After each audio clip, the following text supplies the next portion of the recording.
Start किया जाए। Last lecture पर sexual reproduction in flowering plant chapter में male reproductive part, anther, microsporangia, microsporogenesis, microspore, pollen grain, generative cell और vegetative cell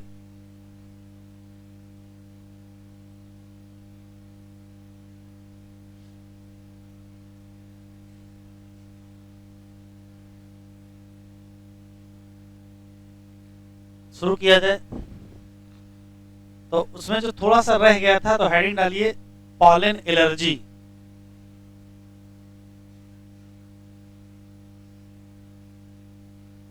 heading डालिए pollen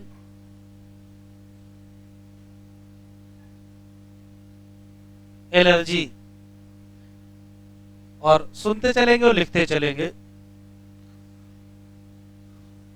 बहुत सारे प्लांट हैं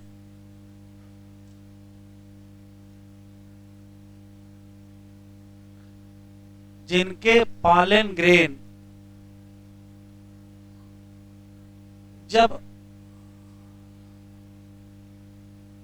विंड एयर में आ जाएंगे तो हम लोग पॉलन ग्रेन इनहेल कर जाएंगे, और पॉलन ग्रेन जब इनहेल करेंगे तो उससे कुछ दिक्कतें होंगी, जैसे अस्थमा हो सकता है, ब्रोंकाइटिस हो सकता है, सांस लेने में दिक्कत हो सकती है, खांसी आने लगती है। तो ये सारे सिम्टम पॉलन एलर्जी के हैं।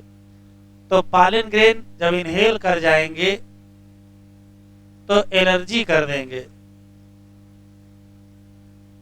और ब्रोंकियल, लिखते चले,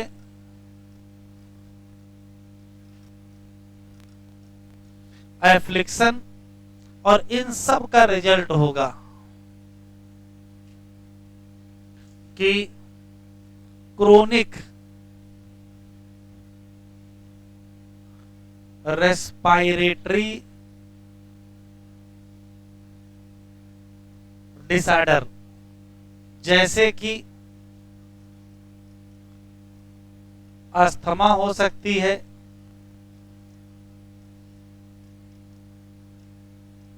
ब्रोंकाइटिस। ये वैसे तो ज्यादातर ये होता है कि हिली एरिया में, पहाड़ी एरिया में जब घूमने जाएंगे, खासकर उस सीजन में जब पॉलिनेशन हो रहा हो, तो वहां की हवा में बहुत सारे पॉलन ग्रेन तैर रहे होंगे। हम लोग इनहेल कर जाएंगे, और जैसे इनहेल करेंगे, यदि आपको पॉलन से एलर्जी है तो बॉडी में सिम्टम प्रोड्यूस हो जाएंगे, स्नीजिंग होने लगेगी, वाटरी आई हो जाएगी, वाटरी नोज हो जाएगी, इस टाइप के सिम्टम होने लगेंगे। हो सकता है सांस लेने में दिक्कत होने लगे। तो ये सब पॉलन एलर्जी के हैं। तो ऐसी कोई एलर्जी जो पॉलन ग्रेन से हो, उसी का नाम क्या कहोगे? Pollen allergy.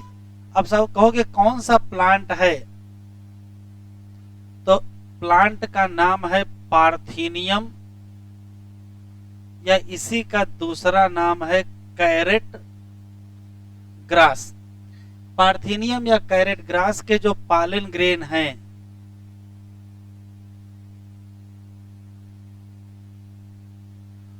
वो क्या कर देंगे? पॉलन एलर्जी कर देंगे। अब सवाल ये है कि हमारे देश में ये तो पाया नहीं जाता था पौधा, पहले हमारे देश में ये नहीं था। जब हमारे देश में उतना गेहूं का उत्पादन नहीं होता था, तो बाहर से गेहूं मंगाया जाता था, इंपोर्ट करते थे। तो जो इंपोर्टेड गेहूं होता था, उसमें मिलावट के रूप में क्या मिला देते थे? पार्थेनियम के सीड मिला देते थे। तो पार्थेनियम हमारे देश में आ गया एज ए कंटामिनेंट, किसके साथ? इंपोर्टेड व्हीट के साथ। और आज हमारे देश में ये बड़ी खरपतवार वाली समस्या है, फसलों में खरपतवार हो जाता है, तो खरपतवार के नाम पर ये बहुत उगता है और पूरे देश में फैल गया है। तो ये हमारे देश में आया, come in India as contaminant along with imported wheat और फिर हमारे पूरे देश में फैल गया।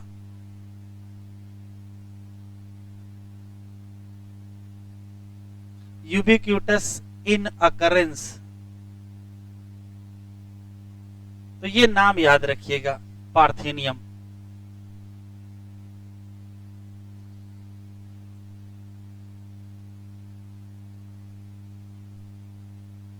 सब जगह फैल जाना।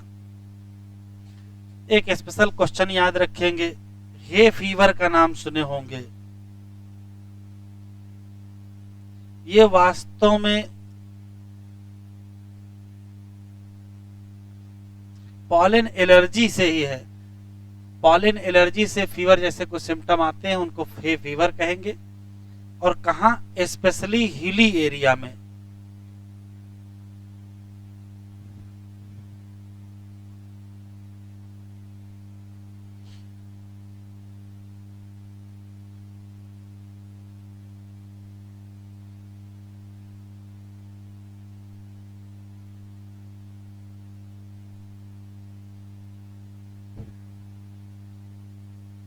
अगली हेडिंग डालें,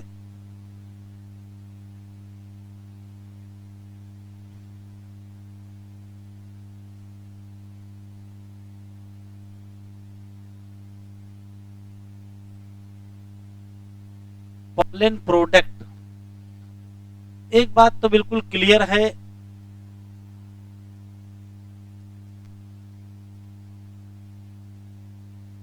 कि जो पॉलन ग्रेन है वो रिच इन न्यूट्रिएंट होंगे।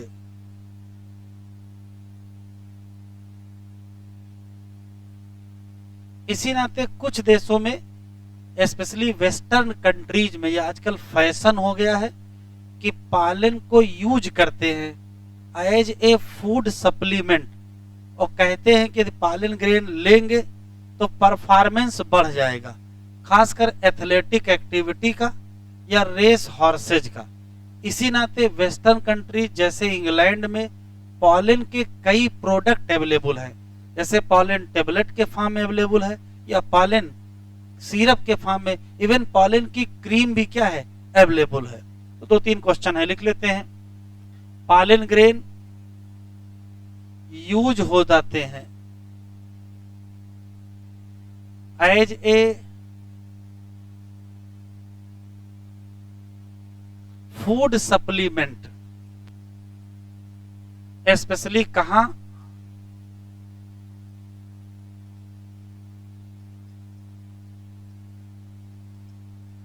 इन वेस्टर्न कंट्रीज जैसे कि इंग्लैंड, और इन वेस्टर्न कंट्रीज में बहुत सारे पॉलन प्रोडक्ट अवेलेबल हैं, वो चाहे पॉलन टेबलेट हो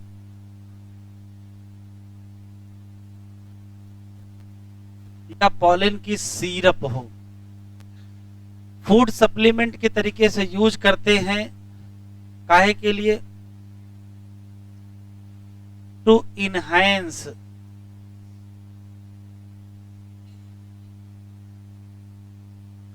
परफॉर्मेंस ऑफ एथलेटिक पर्सन, या कह सकते हो रेस हॉर्सेज।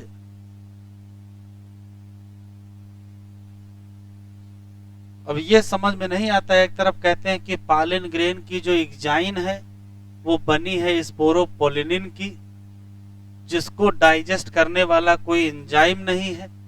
तो जब वो डाइजेस्ट ही नहीं होगा तो उसके अंदर के न्यूट्रिएंट कैसे मिलेंगे?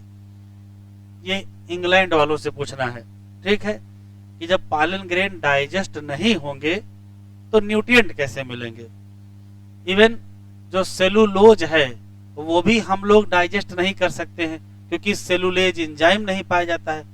तो सेलुलोज और पेक्टिन की बनी है इंटाइन, वो भी नहीं टूटने वाली है। तो ना तो एंजाइम टूटने वाली है, ना इंटाइन टूटने वाली है। जो लाखों सालों तक दफन रहे, फॉसिल के फॉर्म में मिल गए, खराब नहीं हुए, वो इंटेस्टाइन में जाके कैसे डाइजेस्ट हो जाएंगे। तो ये सिर्फ दिमाग में है क्या कि न्यूट्रिएंट ज्यादा है तो इनको खाओगे तो घोड़े तेज दौड़ेंगे। हाँ, घोड़े जरूर तेज दौड़ सकते हैं, इंसान नहीं दौड़ेगा। ठीक है। हाँ, अब उनके दिमाग में है, जैसे मान लीजिए कुछ करना है, कुछ लगे कि कुछ स्पेशल खा रहे हैं जो तुम नहीं खा सकते वो खा रहे हैं, तो बताएंगे हम ये खा रहे हैं। बाकी कोई पर्पज नहीं। एनसीईआरटी में लिखा है ये फैशन है। एनसीईआरटी में लिखा है, नहीं लिखा फैशन, देख लो।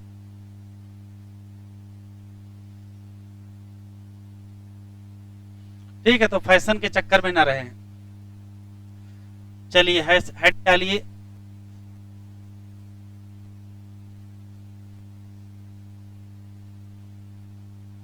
पालन वायबिलिटी।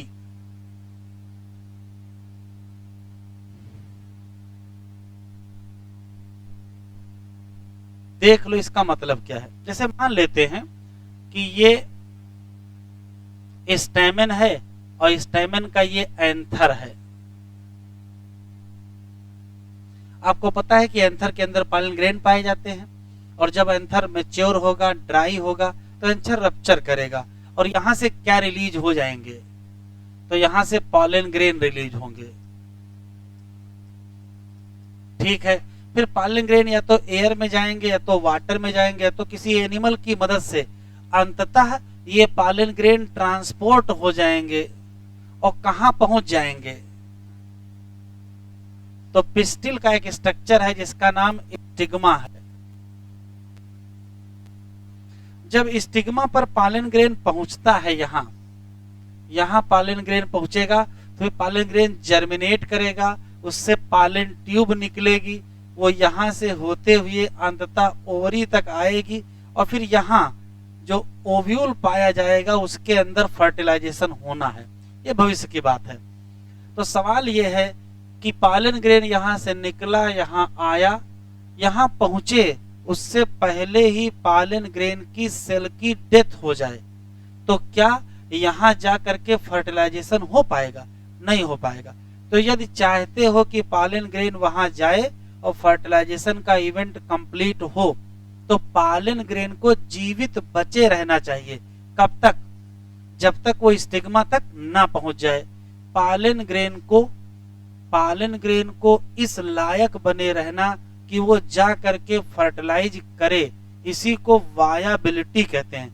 वायाबिलिटी का मतलब सजीव बने रहना, जीवित बने रहना, इस लायक में रहना कि जिस काम के लिए इनका जन्म हुआ है वो काम कर सकें। पॉलन ग्रेन का काम क्या है? फर्टिलाइजेशन करवाना है। तो एक लाइन का कॉन्सेप्ट है, किसी भी पॉलन ग्रेन की फर्टिलाइज करने की जो योग्यता है उसी को वायबिलिटी ऑफ पॉलन ग्रेन कहते हैं। पहला सवाल। दूसरा, वायबिलिटी लॉस नहीं होनी चाहिए। कब तक? जब तक वो कहां ना पहुंच जाए, स्टिग्मा पर पहुंच के फर्टिलाइजेशन ना करवा दे। अगर पहले वायबिलिटी लॉस हो गई तो फर्टिलाइजेशन नहीं होगा। अब सवाल है कितनी देर वायबिलिटी रहेगी। तो यहां से रिलीज होने के बाद पॉलन ग्रेन की वायबिलिटी अलग अलग स्पीसीज की अलग अलग होती है। कैसे? क्योंकि जिस एटमॉस्फेयर में वो रिलीज हो रहे हैं वहां का टेम्परेचर कैसा है, वहां की ह्यूमिडिटी कैसी है, ये भी तो डिपेंड करेगा। वहां मॉइस्चर कैसा है। बहुत ड्राई कंडीशन होगी तो पॉलन ग्रेन जल्दी खराब हो जाएगा। तो एक तो टेम्परेचर और ह्यूमिडिटी पर डिपेंड करेगा। दूसरी बात है स्पीसीज पर भी डिपेंड करेगा। कुछ स्पीसीज के पॉलन ग्रेन की वायबिलिटी 30 मिनट से भी कम होती है। एनसीईआरटी में लिखा है कि जैसे अनाज में गेहूं ले लीजिए, चावल ले लीजिए, व्हीट एंड राइस, इनके पॉलन ग्रेन की वायबिलिटी 30 मिनट के अंदर अंदर लॉस हो जाती है। इसका मतलब क्या है?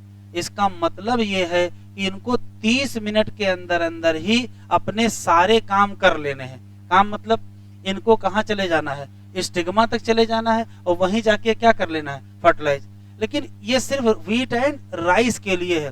फिर एनसीईआरटी में ही लिखा है कि कुछ मेंबर हैं 3 फैमिली के, रोजेसी फैमिली के, लेग्यूमिनेसी फैमिली के और सोलेनेसी फैमिली के। इनके पॉलन ग्रेन की वायबिलिटी महीनों तक होती है। अब महीनों लिखा है, अब महीनों में भाई 11 महीने भी हो सकता है, क्योंकि जब 12 महीने कर देंगे तब तो 1 साल हो जाएगा, तो सालों तो लिखा नहीं है, तो महीनों तक वायबिलिटी किसकी रहेगी? तो आंसर क्या देंगे? व्हीट उसकी, रोजेसी की, लेग्यूमिनेसी की और सोलेनेसी की। ठीक, इतना लिखो पहले।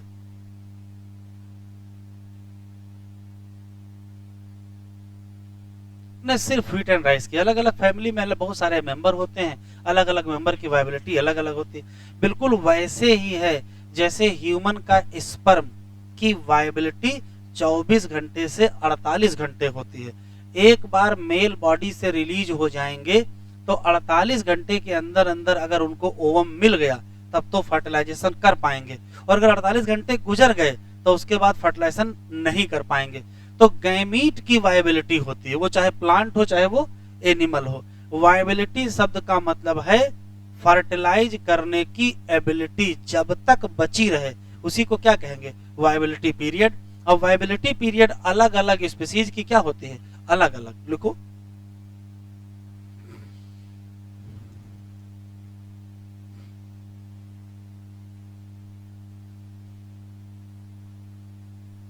वायबिलिटी क्या है? तो ये कहोगे एबिलिटी है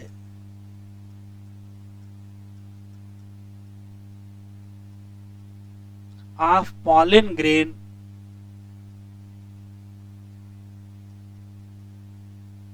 टू फर्टिलाइज एग। ठीक है। दूसरा,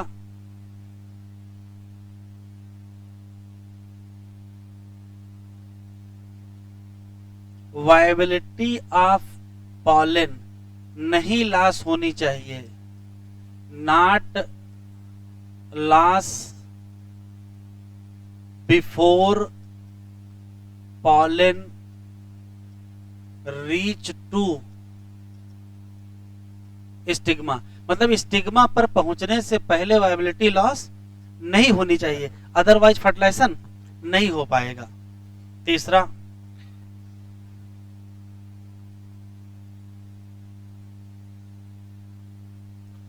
वायबिलिटी ऑफ पॉलन या viability period, viability period of pollen क्या होती है? वेरिएबल होती है, और ये कई बातों पर डिपेंड करती है। एक तो टेम्परेचर पर डिपेंड करेगी और दूसरा मॉइस्चर पर डिपेंड करेगी।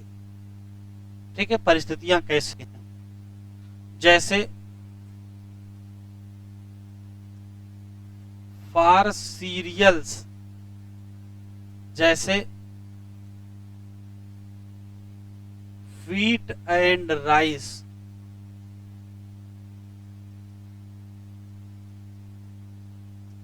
Viability of pollen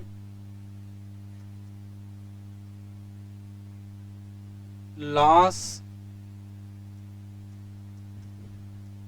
within 30 minute, 30 minute में ही लॉस हो जाएगी। लेकिन for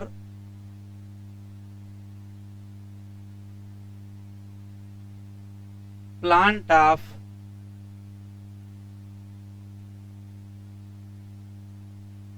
family 3, Rosaceae,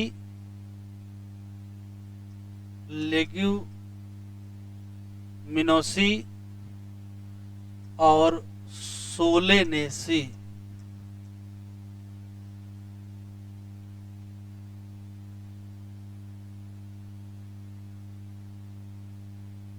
pollen grain viable रहते हैं फॉर मंथ्स, महीनों तक।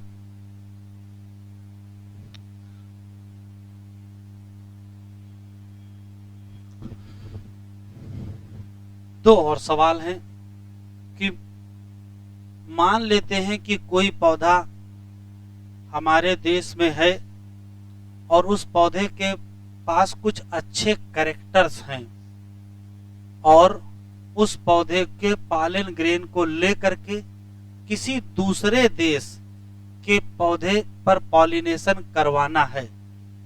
इसका मतलब है कि एक देश से दूसरे देश ले जाना है पॉलन ग्रेन, तो तब तक तो पॉलन ग्रेन की वायबिलिटी ही लॉस हो जाएगी। जब तक लेके वहां पहुंचोगे फिर वो फर्टिलाइजेशन कर ही नहीं पाएगा। तो जब कभी आर्टिफिशियल पॉलिनेशन कराया जाता है, स्पेशली क्रॉप ब्रीडिंग प्रोग्राम में नई नई किस्में बनाई जाती हैं, तो कहीं से पॉलन ग्रेन कलेक्ट करते हैं, कहीं यूज करते हैं, तो इतने दिन तक पॉलन ग्रेन जिंदा कैसे रहेगा। तो पॉलन ग्रेन की वायबिलिटी को बनाए रखने के लिए पॉलन ग्रेन को स्टोर किया जाता है लिक्विड नाइट्रोजन में। और कितने टेम्परेचर पर? -196 डिग्री सेंटीग्रेड पर।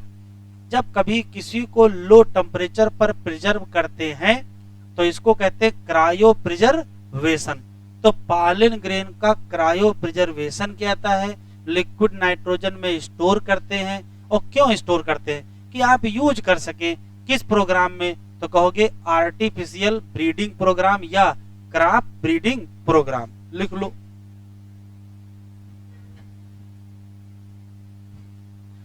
फॉर ले गई, फिर से लिख लो।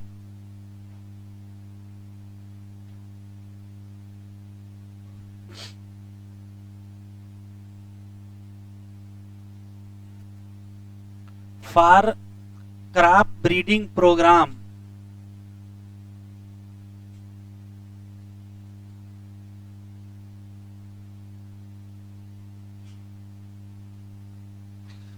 क्रॉप ब्रीडिंग प्रोग्राम या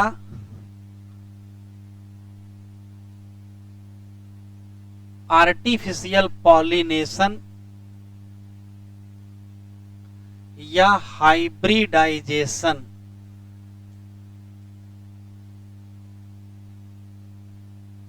ऑफ प्लांट, बात एक ही है। चाहे कहो प्लांट हाइब्रिडाइजेशन करना है, चाहे कहो आर्टिफिशियल पॉलिनेशन करना है, चाहे कहो क्रॉप ब्रीडिंग प्रोग्राम करना है। क्या करते हैं? पॉलन ग्रेन को स्टोर कर देते हैं। कहां स्टोर करते हैं? तो कहोगे इन लिक्विड नाइट्रोजन। और किस टेम्परेचर पर? तो एट -196 डिग्री सेंटीग्रेड। तो पॉलन ग्रेन को स्टोर करेंगे कहां? At low temperature. इसको कहते हैं क्रायो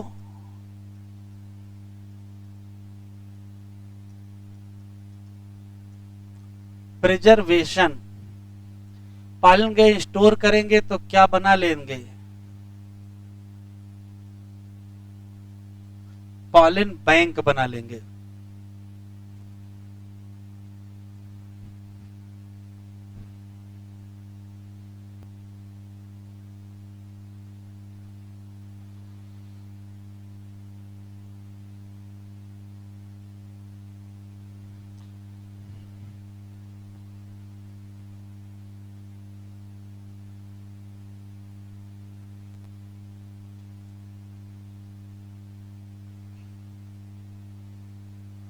कहां तक हो गया था? हाँ, यहां से नहीं, इससे आगे पढ़ना है।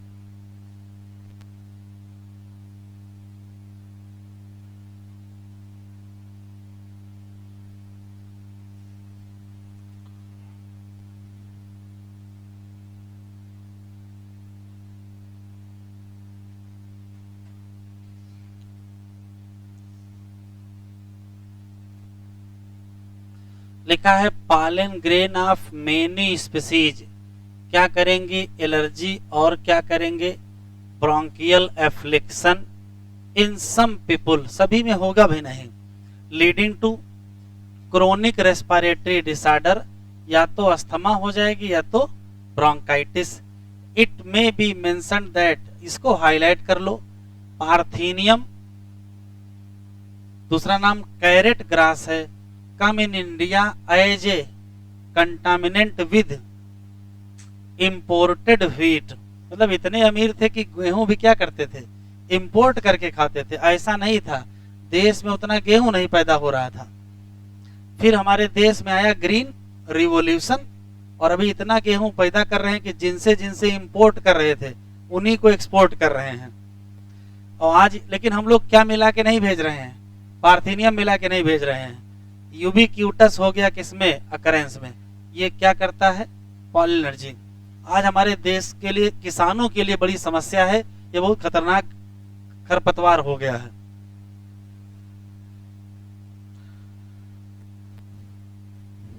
पालन ग्रेन रिच इन न्यूट्रिएंट, ये तो सही है। इसी नाते आजकल ये क्या हो गया है, फैशन हो गया है कि पालन को यूज करो, टेबलेट या फूड सप्लीमेंट। कहाँ यूज करेंगे, western countries in large number of pollen product in the form of या तो टेबलेट या तो सिरप अवेलेबल है मार्केट में। पालन कंजम्पशन को क्लेम करते हैं कि बढ़ जाता है, क्या तो बढ़ जाता है परफॉर्मेंस किसका, एथलीट का या रेस हॉर्सेज का। यहाँ जो डायग्राम बना है यहाँ लिखा है बी पॉलन। तो भैया मधुमक्खी की कौन सी पालन ग्रेन होती है, उसके कौन से एंथर होते हैं, तो उसके पास कोई एंथर नहीं है, वो कहीं से कलेक्ट करके ला रही थी, उसी से ले लिया है। तो बी पॉलन कहां से, इंग्लैंड से। नेचुरल बी कलेक्टेड पॉलन, मतलब बी के द्वारा कलेक्ट किए गए पॉलन इन टिनी गोल्डन पॉट्स। यहाँ और यह लिखा है 45 आउंस, जिसका वजन है 30 गोली होंगी, 30 दिन खाएंगे। हाँ भाई, एग्जामिनर कुछ भी पूछ सकता है, पत्ते में कितनी गोलियां होती है, तो 30 गोलियां होती है। हाँ, प्राइस नहीं दिया, जान रहा है कि अगर एक बार प्राइस दे देंगे तो इंडिया में नहीं छपेगी किताब। ये पालन ग्रेन लैंड करेंगे कहाँ, स्टिग्मा पर। इनको नहीं लॉस करना चाहिए, लिखा है बिफोर दे लॉस वायबिलिटी। अगर ये क्या करना चाहते हैं तो कितनी देर तक ये वायबल रहेंगे, लिखा पीरियड फॉर विच पालन grain remain viable is highly variable और डिपेंड ऑन टेम्परेचर पर भी और ह्यूमिडिटी या मॉइस्चर पर भी। इन सम सीरियल, अनाज जैसे राइस में और किसमें, व्हीट, पालन ग्रेन लॉस करेंगे viability within 30 minute to rear release. लेकिन कुछ मेंबर ले लो, रोजेसी के, लेग्यूमिनेसी के और सोलेनेसी के, इनकी वायबिलिटी मेंटेन रहती है महीनों तक। आपने सुना होगा स्टोरिंग सीमेन या स्पर्म फॉर किसके लिए, आर्टिफिशियल इंसेमिनेशन। नहीं सुना तो भी 2 चैप्टर बाद सुनेंगे। It is possible to store pollen grain in large number of species for, ये इंपॉर्टेंट है, किसके लिए, ईयर्स के लिए। और ईयर्स के लिए स्टोर करेंगे कहाँ, लिक्विड नाइट्रोजन। कई बार ये आ चुका है एग्जाम में। और किस टेम्परेचर पर, -196 डिग्री सेंटीग्रेड, ठीक है, इसका मतलब क्रायो प्रिजर्वेशन होगा। सच स्टोर पालन को यूज करेंगे एज ए पालन बैंक, या बिल्कुल उसी तरीके जैसे क्या है, सीड बैंक। प्रोग्राम कौन सा है, क्या, क्रॉप ब्रीडिंग प्रोग्राम। चलिए हेडिंग डालिए, गाइनीशियम, पूरी हेडिंग नहीं डालेंगे, सिर्फ इतना, गाइनीशियम, बगल में पिस्टिल,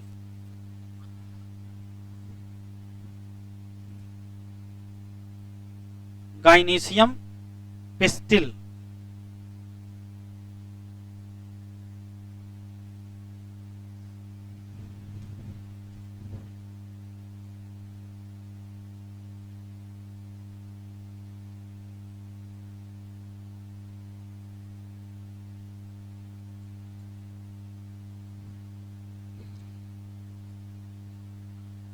जरा देख ले फिर लिखेंगे।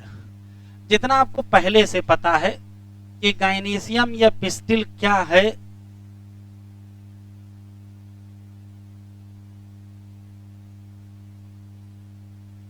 फीमेल रिप्रोडक्टिव पार्ट है, क्योंकि इसके जो यूनिट्स हैं, इनकी यूनिट को क्या कहते हैं, तो यूनिट को कहते हैं पिस्टिल, या इसी का दूसरा नाम कार्पेल होता है। अब सवाल यह है कि किसी गाइनीशियम में कितने पिस्टिल होंगे, तो गाइनीशियम को बनाने में हो सकता है केवल एक ही पिस्टिल हो।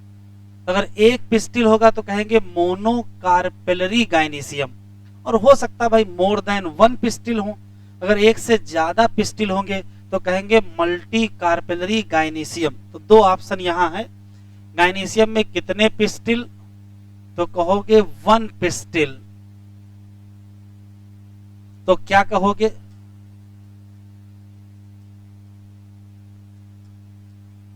Monocarpellary gynoecium. और अगर मोर देन 1 पिस्टिल होंगे,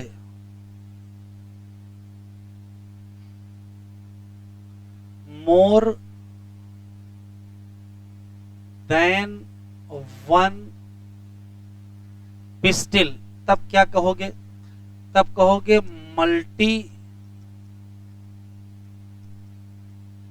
कार्पिलरी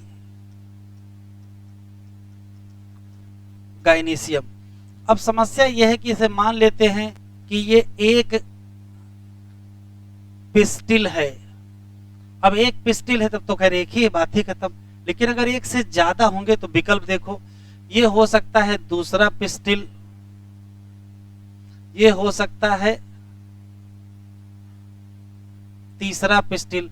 तो हो सकता है कि जितने भी पिस्टिल हों वो सब आपस में जुड़ जाएं, या ऐसा भी हो सकता है कि जितने भी पिस्टिल हों सब अलग अलग पाए जाएं। तो अगर मोर देन 1 पिस्टिल होंगे तो दो ऑप्शन है यहां, क्या है, ऑल पिस्टिल फ्री हो, सभी अलग अलग हो, एक ऑप्शन ये है। और दूसरा है ऑल पिस्टिल फ्यूज्ड, दो ही ऑप्शन है। तो अगर फ्री होंगे तो इसे कहेंगे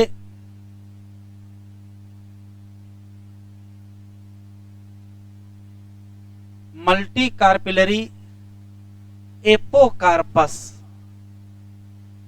और अगर फ्यूज होंगे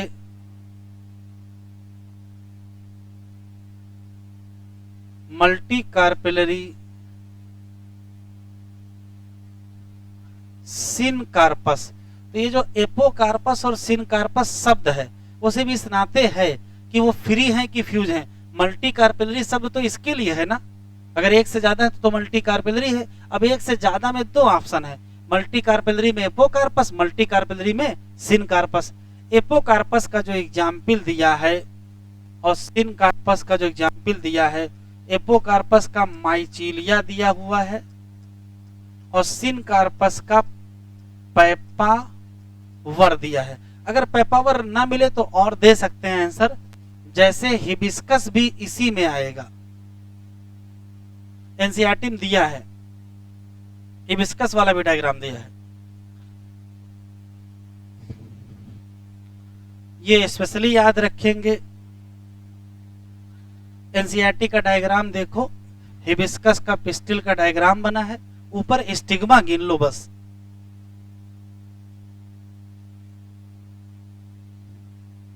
कितने स्टिग्मा हैं? 5। अब आप ये सोचो, यदि स्टिग्मा 5 होंगे तो स्टाइल भी 5 होंगे, तो ओरी भी 5 होंगे, तो पिस्टिल कितने होंगे? 5 ही होंगे। इसी नाते हिबिस्कस असली में क्या है, तो कहोगे पेंटा कार्पेलरी है। 5 जुड़े हैं ना, तो क्या कहोगे? पेंटा कार्पेलरी। और सिन कार्पस, तो ये स्पेशल याद रखिएगा, हिबिस्कस या चाइना रोज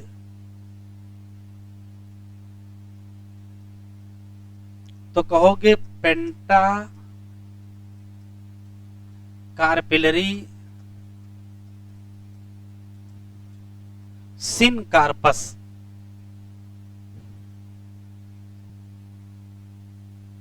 लिख लिया? जरा एनसीईआरटी खोलें।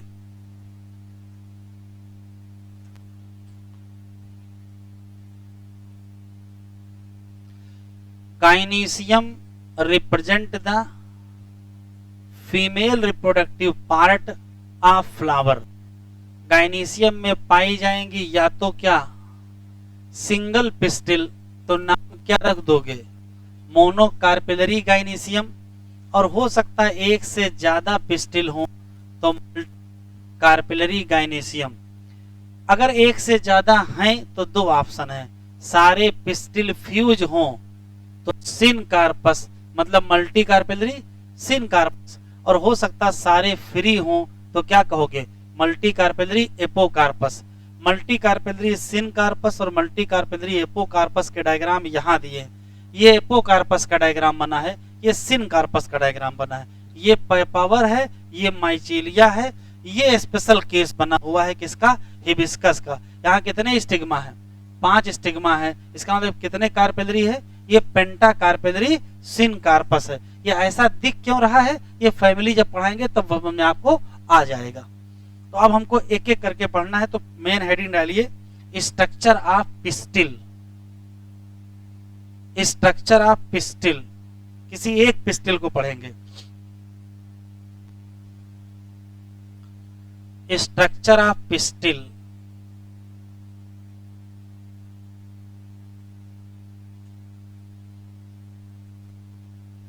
डायग्राम बना रहे हैं, पहले बना लीजिए फिर एक्सप्लेन करते हैं।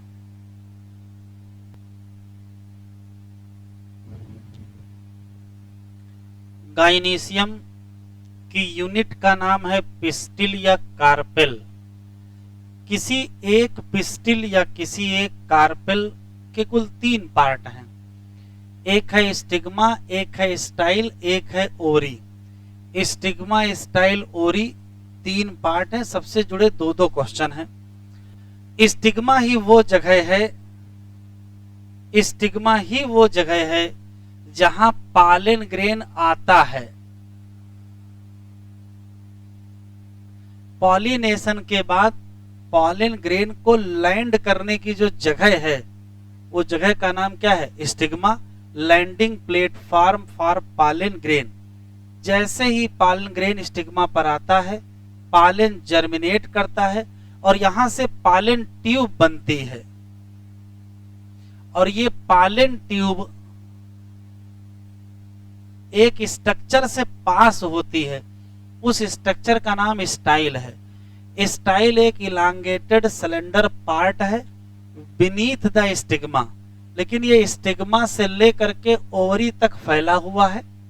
और इसका असली काम यही है कि जब पॉलन जर्मिनेट करेगा तो जो पॉलन ट्यूब है उसको रास्ता देना है। ठीक, तो पॉलन ट्यूब धीरे धीरे इसी के अंदर ग्रो करते करते कहां तक पहुंचेगा, ओवरी के अंदर। तो ये एक्सटेंडेड फ्रॉम स्टिग्मा टू ओरी है फॉर पैसेज ऑफ क्या, पॉलन ट्यूब है। ओरी ही सबसे इंपॉर्टेंट पार्ट है। इस पूरे स्ट्रक्चर का basal bulge part of pistil answer देंगे ओवरी। ओवरी के अंदर अगर ध्यान से देखेंगे तो यहाँ कैविटी नजर आ रही है, और इस कैविटी का नाम ओवेरियन कैविटी या ओवेरियन चैम्बर या इसी को लोक्यूल कहते हैं।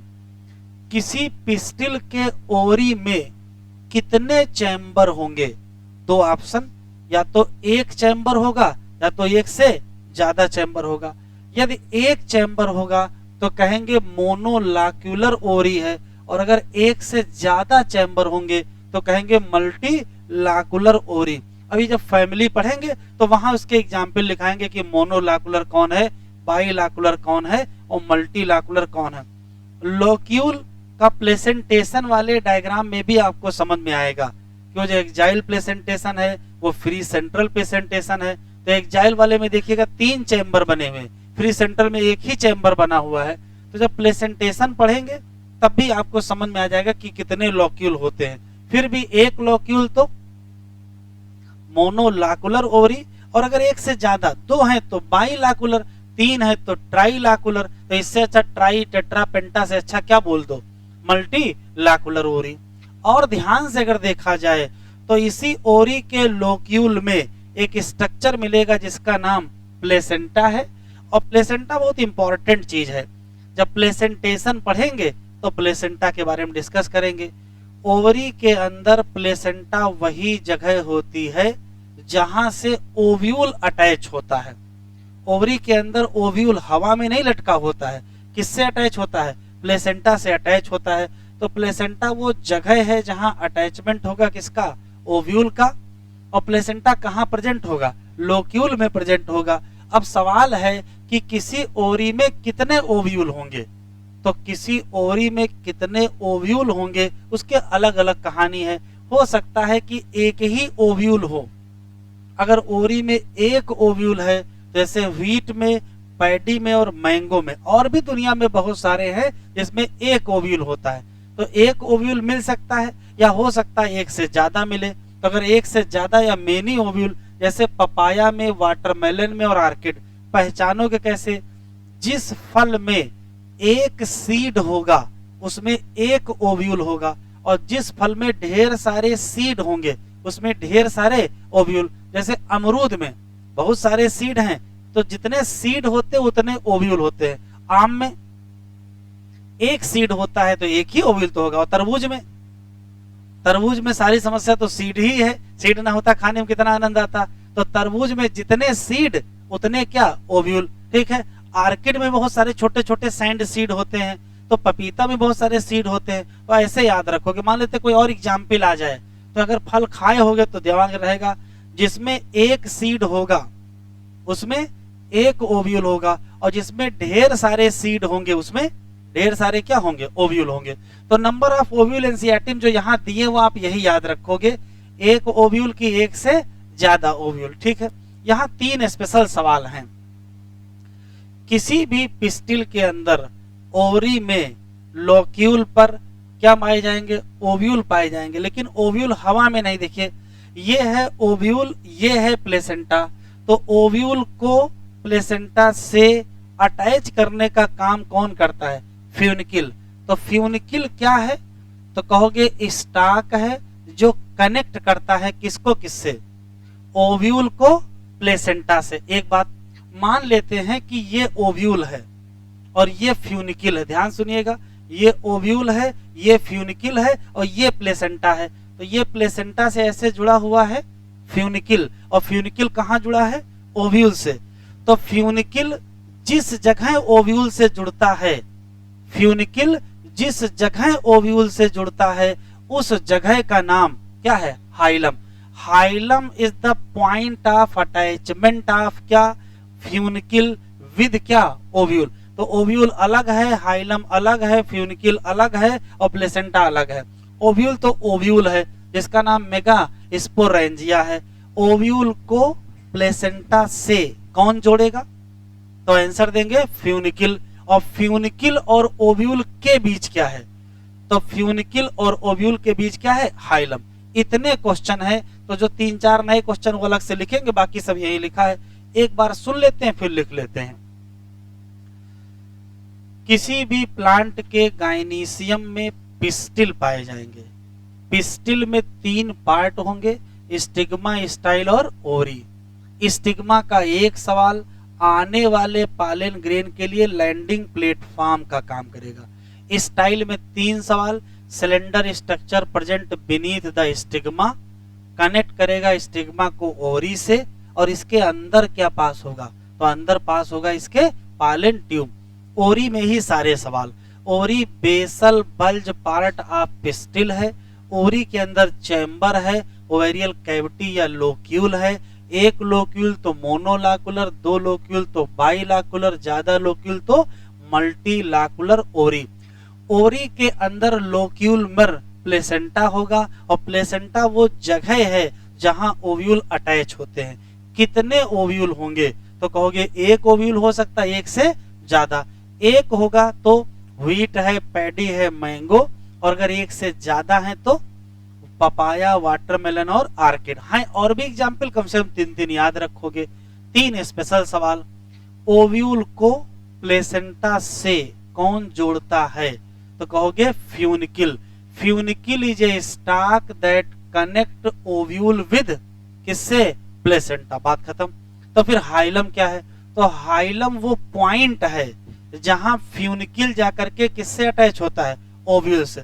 Point of attachment of funicle with ovule is called as क्या? तो आंसर देंगे हाइलम। तो हाइलम जंक्शन है, हाइलम जंक्शन है ओव्यूल और फ्यूनिकिल के बीच, कि ओव्यूल और प्लेसेंटा के बीच? ओव्यूल और फ्यूनिकिल। लिखो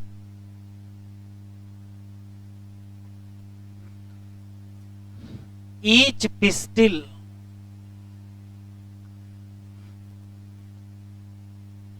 है नहीं,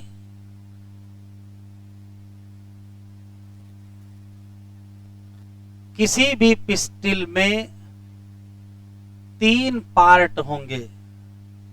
पार्ट का नाम तो स्टिग्मा, स्टाइल और क्या, ओवरी। बाकी स्टिग्मा के बारे में, स्टाइल के बारे में, ओवरी के बारे में सारे क्वेश्चन पीछे लिखे हैं, तो दोबारा लिखने की आवश्यकता नहीं है, काम की बातें लिखेंगे। प्लेसेंटा क्या है तो कहोगे प्लेस ऑफ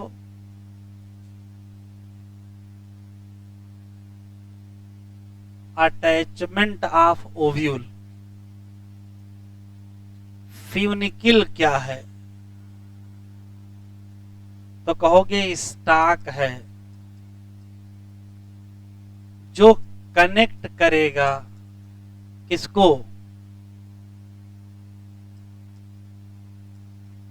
ओव्यूल टू, किसको कनेक्ट करेगा, प्लेसेंटा को। हाइलम क्या है तो हाइलम है point of attachment of body of ovule to, किससे, फ्यूनिकिल, या कह सकते हो जंक्शन है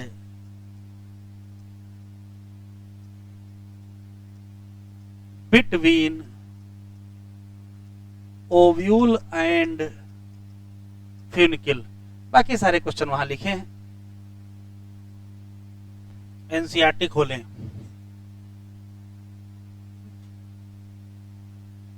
किसमें सब जुड़ गए हैं, बहुत सारे, जितने सीट उतने।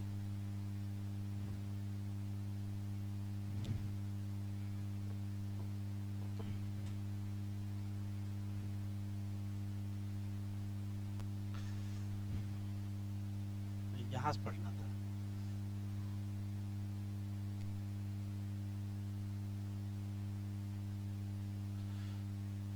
यहां से पढ़ेंगे। ईच पिस्टिल हैज कितने पार्ट, 3 पार्ट। कौन से, स्टाइल और ओरी। स्टिग्मा क्या करता है, लैंडिंग प्लेटफॉर्म के तरीके से काम करता है, किसके लिए, पॉलन ग्रेन के लिए। स्टाइल क्या है, इलांगेटेड सिलेंडर पार्ट है, किसके नीचे है, स्टिग्मा के।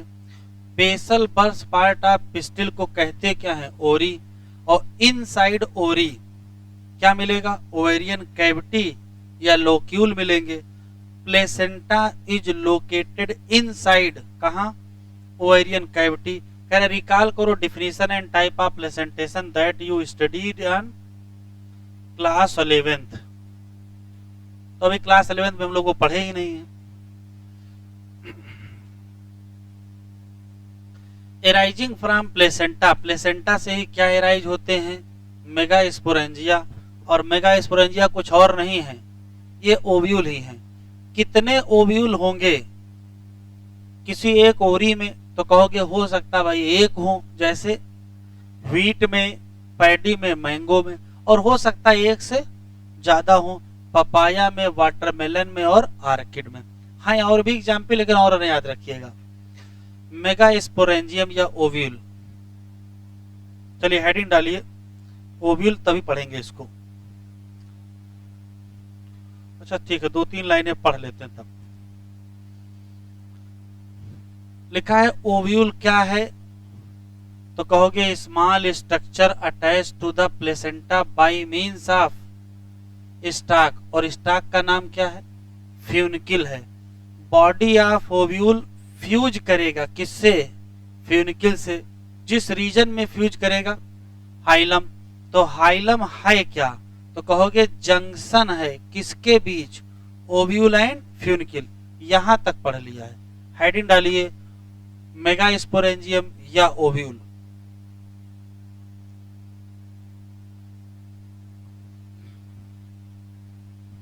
डायग्राम बनाओ।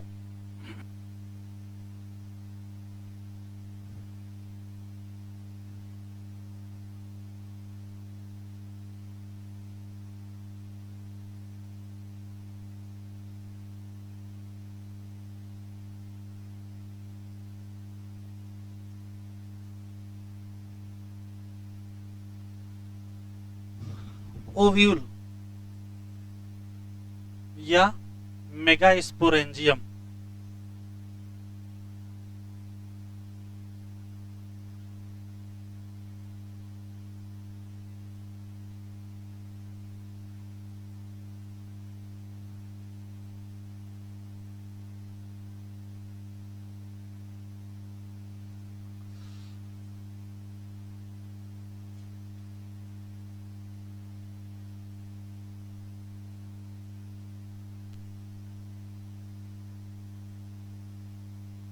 ओव्यूल या मेगास्पोरेंजियम में सबसे इंपॉर्टेंट जो पार्ट है वो है बॉडी ऑफ ओव्यूल।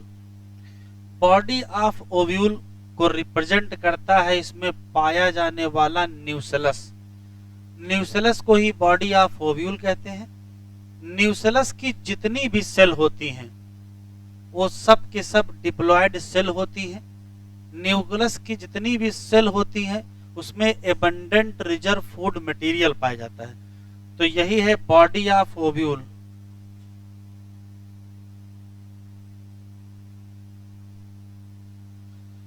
न्यूसेलस की जितनी भी सेल हैं वो सब की सब डिप्लॉयड होती हैं, मतलब न्यूसेलस डिप्लॉयड होता है। उसकी जितनी भी सेल हैं उन सबको न्यूसेलर सेल कहते हैं और उसमें एबंडेंट रिजर्व फूड मटेरियल पाया जाता है। क्यों भी आगे जब फर्टिलाइजेशन हो जाएगा तब समझ में आएगा कि न्यूसेलस के सेल के पास जो मटेरियल है वो एम्ब्रायो के डेवलपमेंट में बड़ा रोल अदा करता है। ठीक, न्यूसेलस में जितनी सारी सेल पाई जाएंगी उसमें से कोई एक सेल अपना नाम बदल लेगी। उस एक सेल जिसने अपना नाम बदला उसका नाम हो जाएगा मेगास्पोर मदर सेल। क्योंकि सेल तो न्यूक्लियस की ही है, इसी नाते ये भी क्या रहेगी, डिप्लॉयड रहेगी। और इसमें होगी मियोसिस। मियोसिस करके जो बनेगा उसका नाम मेगास्पोर होगा। और कल को मेगास्पोर जब डेवलप करेगा तो बनेगा एम्ब्रायो सैक, जिसको कहते हैं फीमेल गेमेटोफाइट। तो यहाँ क्वेश्चन पूछाता है कि nucellus, megaspore mother cell, megaspore और एम्ब्रायो सैक सबकी पोलॉइडी बता दीजिए। तो कहोगे न्यूसेलस या न्यूसेलस की सेल की पोलॉइडी 2n होगी, मेगास्पोर मदर सेल 2n होगी और मेगास्पोर n होगा, एम्ब्रायो सैक n होगा। ये तो एक बात हो गई। दूसरा देखिए, दूसरी बात यह है कि मान लेते हैं इतना बड़ा ये न्यूसेलस है तो किसी भी ओव्यूल का जो न्यूसेलस होता है उसमें एक ही क्या पाया जाएगा, एम्ब्रायो सैक। कहने का मतलब है कि एक ओव्यूल में एक ही क्या मिलेगा, एम्ब्रायो सैक। और एम्ब्रायो सैक कहां से बना होगा, मेगास्पोर। कैसे बनेगा वो आगे देखेंगे। तो किसी भी ओव्यूल में सबसे काम की चीज हो गई न्यूसेलस, न्यूसेलस की cell, megaspore mother cell, meiosis, megaspore, embryo sac. Ovule में एक क्या होगा, एम्ब्रायो सैक, जो कि कहां धसा होगा, इसी न्यूसेलस में होगा। थोड़ा और ध्यान से देखेंगे तो न्यूसेलस को चारों तरफ से घेर लिया गया है। न्यूसेलस इनसर्कल बाई किसके द्वारा, आंसर देंगे इंटेगुमेंट। बस एक जगह को छोड़ के, टिप को छोड़ दीजिए, टिप पर इसको नहीं घेरा गया है, बाकी सब तरफ घेर लिया गया है। तो जहां छोड़ देंगे वहां छोटा सा छेद रह जाएगा, small opening eight tip of ovule, और नाम क्या पड़ गया, माइक्रोपाइल। ये वही जगह है जहां न्यूसेलस को नहीं घेरा गया है, किसके द्वारा, इंटेगुमेंट के द्वारा। तो माइक्रोपाइल कहां होगा, तो कहोगे इंटीरियर पार्ट या टिप ऑफ ओव्यूल होगा। और माइक्रोपाइल जहां कहीं होगा उसके ठीक अपोजिट जो हिस्सा होगा उस हिस्से का नाम क्या होगा, चलाजल एंड। तो इधर है अगर माइक्रोपाइल तो इसको कहोगे माइक्रोपाइलर एंड, तो इसके अपोजिट क्या होगा, chalazal end. Micropylar and represent करता है एपिकल पार्ट ऑफ ओव्यूल और चलाजल एंड रिप्रेजेंट करता है basal part of ovule.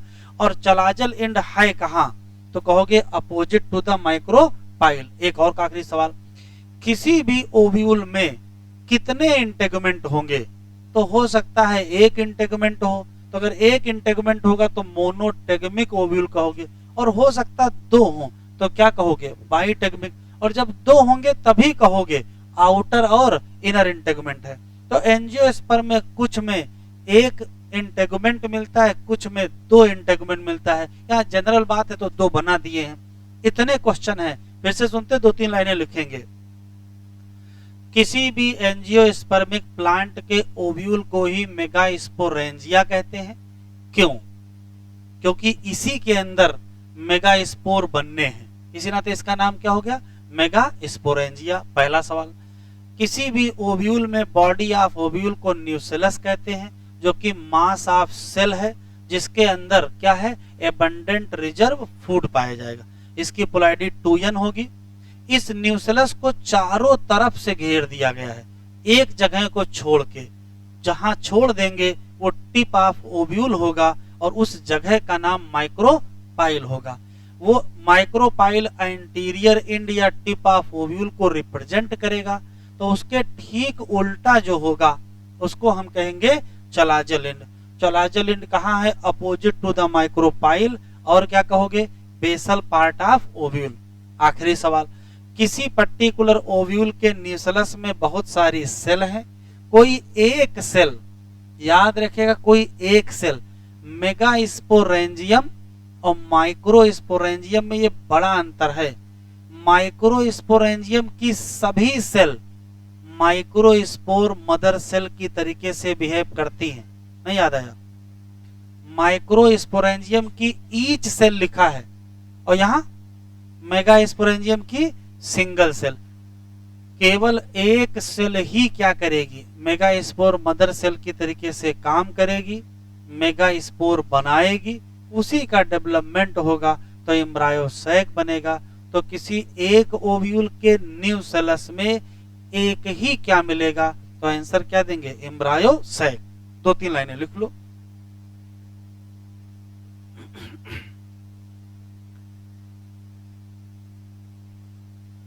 Ovule को ही क्या कहते हैं,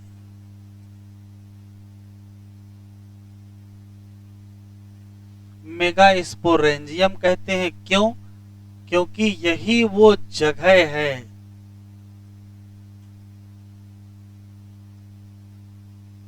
जहां मेगास्पोर का क्या होगा, फॉर्मेशन। कैसे वो अभी आगे देखेंगे।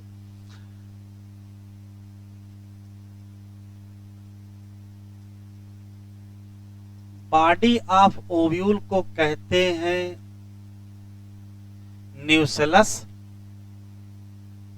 और इसकी सेल को कहते हैं न्यूसेलर सेल, जो कि क्या होती हैं, diploid.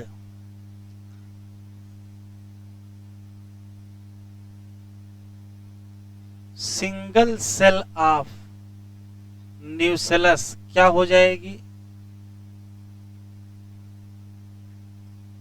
Megaspore mother cell. Short form में MMC कहते हैं, जो कि डिप्लॉयड होगी और ये मियोसिस में जाकर के क्या बनाएगी,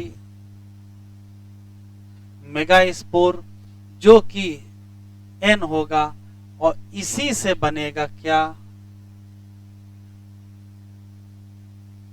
एम्ब्रायोसैक। इसी का दूसरा नाम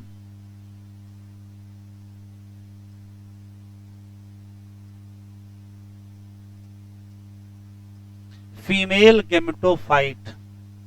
फिर याद रखिएगा single embryo sac in nucellus of single ovule. एक ओव्यूल में एक ही क्या मिलेगा, एम्ब्रायोसैक मिलेगा और एक ही क्या बनेगी, मेगास्पोर मदर सेल बनेगी। जबकि माइक्रोस्पोरेंजिया में वहां बहुत सारी माइक्रोस्पोरेंजिया होती हैं, माइक्रोस्पोर मदर सेल होती हैं। वहां बहुत सारी माइक्रोस्पोर मदर सेल होंगे तो बहुत सारे माइक्रोस्पोर बनेंगे, तो बहुत सारे पालन ग्रेन बनेंगे। यहाँ ऐसा नहीं है, यहाँ एक ही मेगास्पोर मदर सेल होगी। तो 4 मेगास्पोर बनेंगे तो काम का केवल एक ही बचेगा। कैसे भी आगे देखेंगे। लिख लिया हो तो एनसीईआरटी खोलें।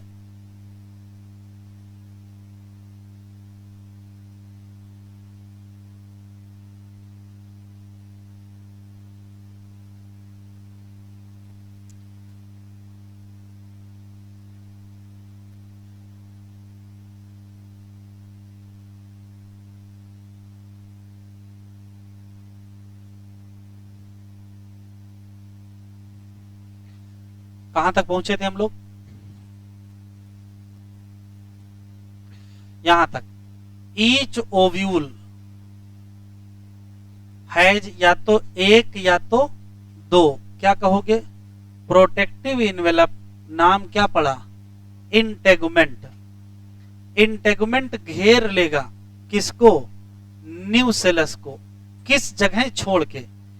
Accept tip of ovule. और वहां क्या मिलेगी? Small opening. नाम क्या रखोगे? माइक्रोपाइल।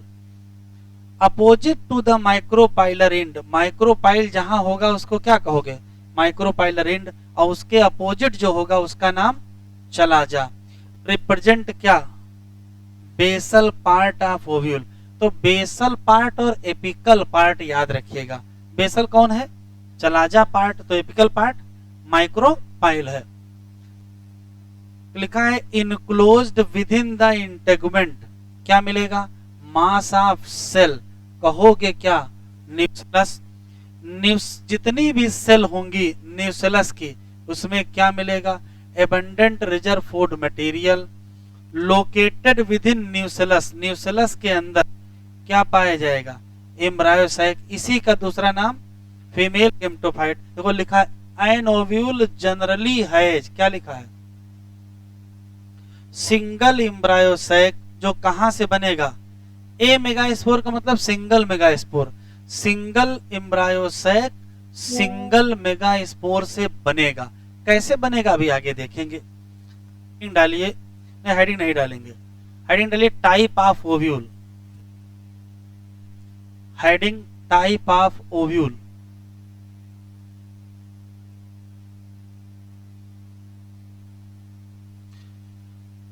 एनसीईआरटी में टाइप ऑफ ओव्यूल तो नहीं दिया है, लेकिन एक शब्द यहां लिखा है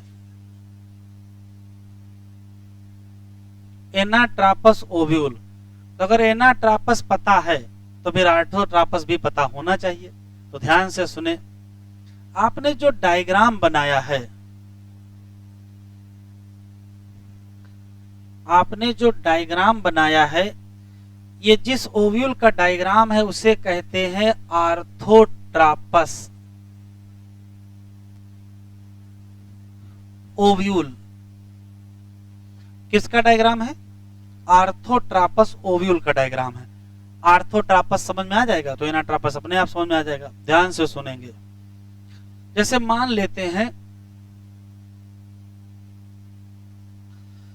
लेते हैं कि ये फ्यूनिकिल है, ये ओव्यूल है, बॉडी ऑफ ओव्यूल, ये यहां अटैच है। तो अगर ऐसे अटैच है तो आप समझो कि इसी जगह क्या होगा? हाइलम होगा। तो यही क्या होगा? Chalazal end. और यहां क्या है? माइक्रोपाइल। इतना तो बिल्कुल क्लियर है।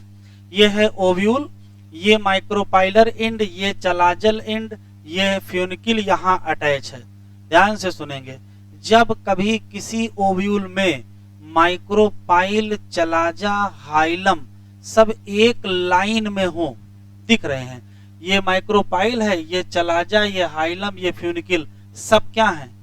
एक लाइन में है। तो इसे कहते हैं आर्थोट्रापस ओव्यूल। एक ऑप्शन। दूसरा, लेकिन ये बहुत सारे एंजियोस्पर्म में नहीं पाया जाता, कुछ एंजियोस्पर्म में मिलता है। ज्यादातर एंजियोस्पर्म में क्या होता है? ये है ओव्यूल, ये है फ्यूनिकिल, यहां जहां जुड़ा है वहां क्या होगा? हाइलम होगा। इसी जगह चलाजा भी तो है, यहाँ क्या है? माइक्रोपाइल। ये देखिए ऐसे होता है, ये ऐसे घूम जाएगा इस टाइप से। अब अगर ऐसे घूम गया है तो ध्यान से देखिए क्या हुआ है। ऐसे था और ऐसे हो गया है। इसी को कहते हैं एनाट्रापस ओव्यूल। पहले माइक्रोपाइल हाइलम से दूर था, अभी माइक्रोपाइल कहां पहुंच जाएगा? हाइलम के करीब। तो यदि आप इसी को पकड़ के इधर घुमा दीजिए और इसको यहां पहुंचा दीजिए तो क्या बन जाएगा, एनाट्रापस ओव्यूल। तो आर्थोट्रापस ओव्यूल से ही क्या बना, एनाट्रापस ओव्यूल। माइक्रोपाइल जो ऊपर था वो कहां पहुंच जाएगा, नीचे। तो यदि ये नीचे पहुंच जाएगा तो नीचे वाला हिस्सा ऊपर पहुंच जाएगा। डायग्राम देखें, इस डायग्राम को ऐसे घुमा दीजिए, एनसीईआरटी दो जरा। एनसीईआरटी में डायग्राम ऐसे बना है और माइक्रोपाइल आपको ऊपर दिख रहा है, तो लग रहा है कि आर्थोट्रापस ओव्यूल है। बस एनसीईआरटी ऐसे कर दीजिए, अब आपको एनाट्रापस दिखाई पड़ेगा। देखो ये क्या है, फ्यूनिकिल है, ये फ्यूनिकिल है, इतना ये ओव्यूल है, यहाँ क्या है, माइक्रोपाइल है। तो इसी डायग्राम को आप ऐसे घुमा दीजिए तो क्या बन जाएगा, अच्छे से आपको एनाट्रापस दिखाई पड़ जाएगा। तो ये वास्तव में एनाट्रापस ओव्यूल है। तो माइक्रोपाइल तो नीचे होना चाहिए, लेकिन दिख कहाँ रहा है, ऊपर। तो कोई बात नहीं, ये ऐसे बना है, आप इसको ऐसे कर दीजिए, सही दिखाई पड़ जाएगा। क्लियर। तो ये क्या है, एनाट्रापस ओव्यूल है। यहाँ क्या होगा, माइक्रोपाइल। तो यहाँ क्या होगा, यहाँ चला जा होगा। इसी नाते देखो यहाँ, ये देखो नीचे यहाँ चला जा लिखा है, यहाँ क्या लिखा, माइक्रोपाइल। बस आपको घुमाने की इसको आवश्यकता है। एनसीईआरटी ऐसे बना है डायग्राम, ठीक है, इसको आप ऐसे कर दीजिए, बिल्कुल साफ दिखाई पड़ने लगेगा। तो क्या हुआ है, पहले माइक्रोपाइल, चलाजा और हाइलम सब एक लाइन में थे और 180 डिग्री क्या हो गया, टर्न हो गया। तो क्या बन गया, एनाट्रापस ओव्यूल।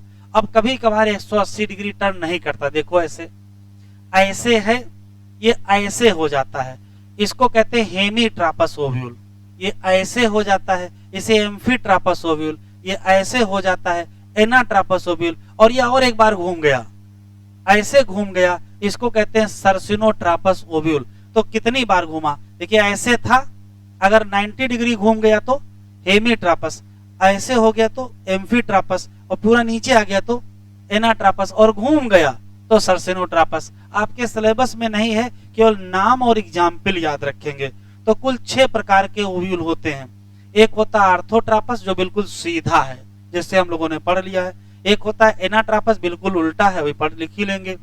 ज्यादातर पौधों में एनाट्रापस ओव्यूल ही पाया जाता है।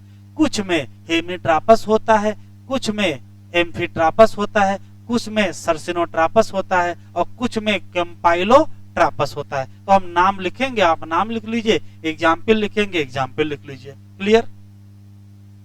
तो हेडिंग डालिए टाइप ऑफ ओव्यूल। एनसीईआरटी में दिया नहीं, केवल नाम लिखना है।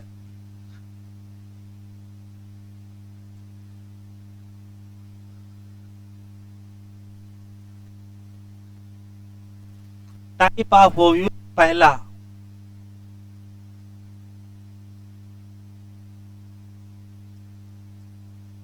आर्थोट्रापस ओव्यूल, ये इरेक्ट ओव्यूल है और सम एंजियोस्पर्म में पाया जाता है।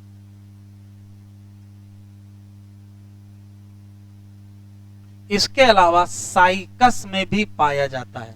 साइकस तो जिम्नोस्पर्म में चला गया। दूसरा है एनाट्रापस,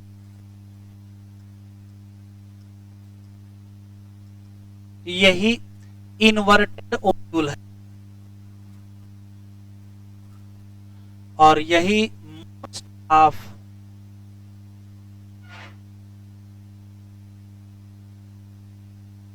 एंजियोस्पर्म में पाया जाएगा। और इसके अलावा यही पाइनस में भी पाया जाएगा। तीसरा है हेमीट्रापस,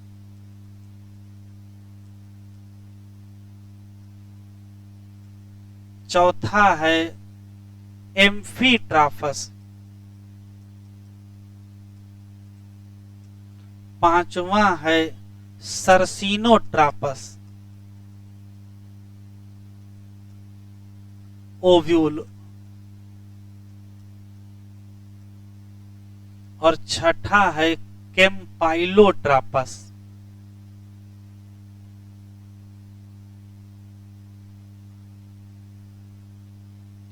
हेमीट्रापस, रेननकुलस में पाया जाएगा।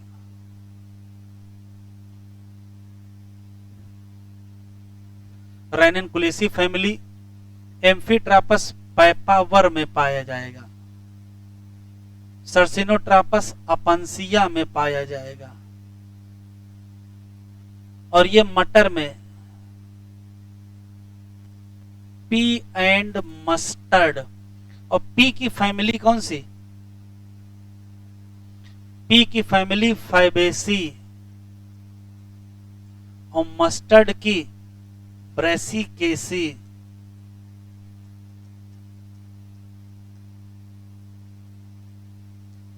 तो टिपिकल एंजियोस्पर्मिक ओव्यूल कौन सा है? तो टिपिकल एंजियोस्पर्मिक ओव्यूल एनाट्रापस है। टिपिकल एंजियो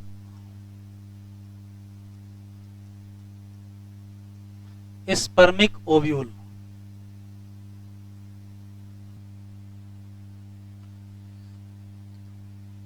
मेगास्पोरोजेनेसिस नाम ही से पता चल रहा है, जेनेसिस का मतलब बनाना और मेगास्पोरो का मतलब मेगास्पोर। तो मेगास्पोर बनाने की प्रोसेस का नाम मेगास्पोरोजेनेसिस है। अब बनाएंगे कहां से? तो कहोगे मेगास्पोर मदर सेल से बनाएंगे।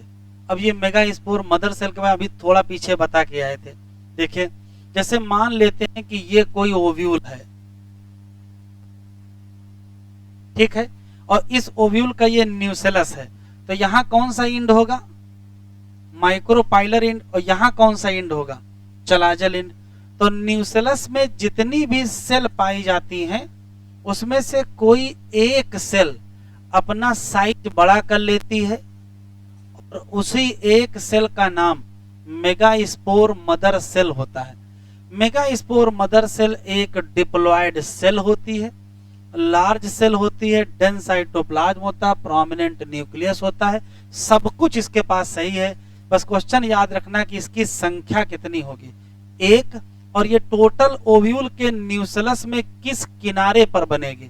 तो कहोगे माइक्रोपाइलर एंड पर बनेगी, ठीक है।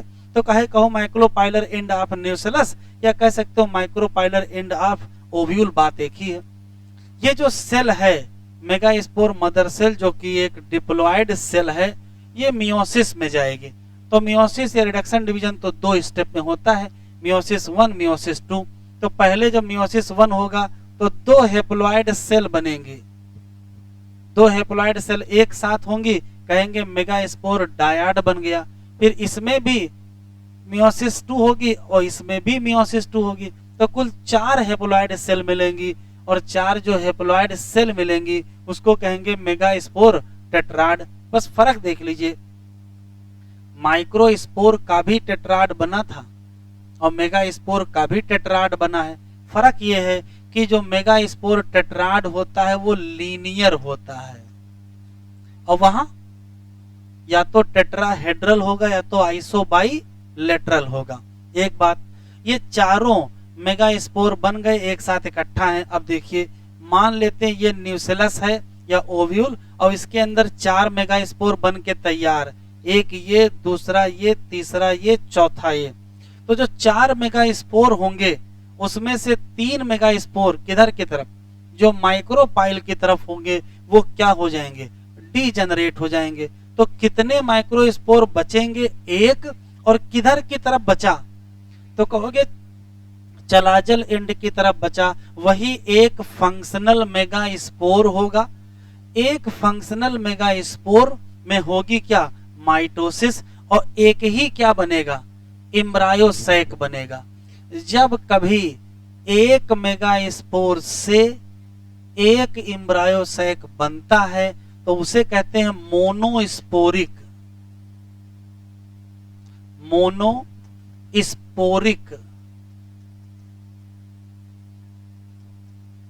डेवलपमेंट। वैसे तो एंजियोस्पर्म में कई कैटेगरी हैं, जैसे ज्यादातर एंजियोस्पर्म में एक ही मेगास्पोर से एम्ब्रायोसैक डेवलप होता है, लेकिन बहुतों में दो से बनता है तो बाइस्पोरिक एम्ब्रायोसैक कहोगे। बहुतों में चारों मिल के बनाते हैं तो क्या कहोगे, टेट्रास्पोरिक। तो वो आपको नहीं पढ़ना, एक्सेप्शन में नहीं जाना है। ज्यादातर एंजियोस्पर्मिक प्लांट में 3 मेगास्पोर डीजनरेट हो जाते हैं, 1 मेगास्पोर बच जाता है। जो बच जाता है वो किधर की तरफ, चलाजल एंड की तरफ, उसी में माइटोसिस होगी, उसी से एम्ब्रायोसैक बनेगा। 1 मेगास्पोर से एम्ब्रायोसैक जब बनता है तो उसी को कहते क्या है, मोनोस्पोरिक एम्ब्रायोसैक डेवलपमेंट। क्लियर? तो 2-3 बातें लिखो।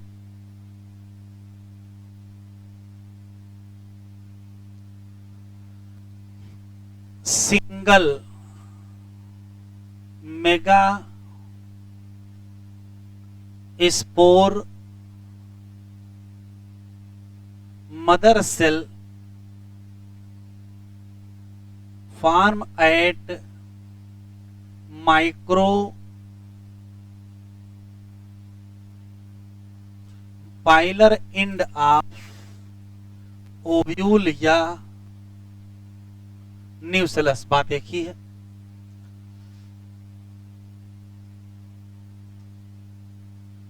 मेगा स्पोर मदर सेल, जिसको शॉर्ट फॉर्म में एमएमसी कहते हैं, ये एक डिप्लॉयड सेल होती है। इसी से बनते हैं क्या, मेगा स्पोर, जो कि हेप्लॉयड होते हैं।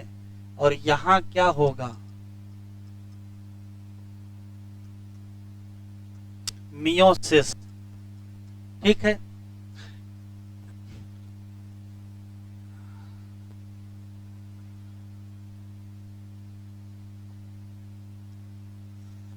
सिंगल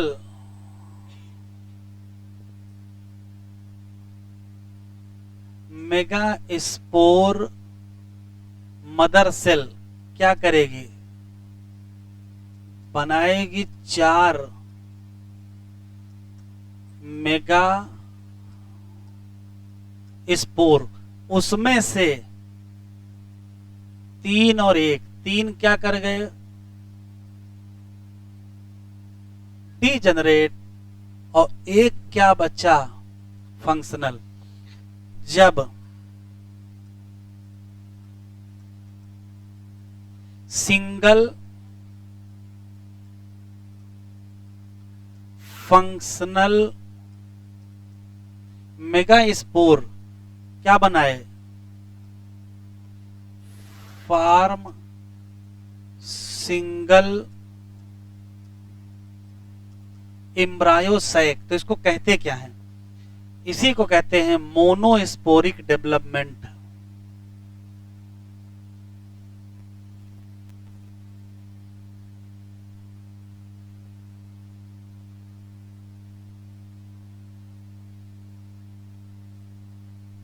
ऑफ एम्ब्रायोसैक, और ये ज्यादातर एनजीओ में होता है।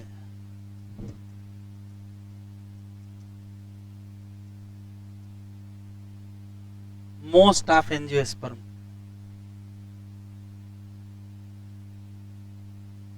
हेडिंग डालेंगे embryo sac formation.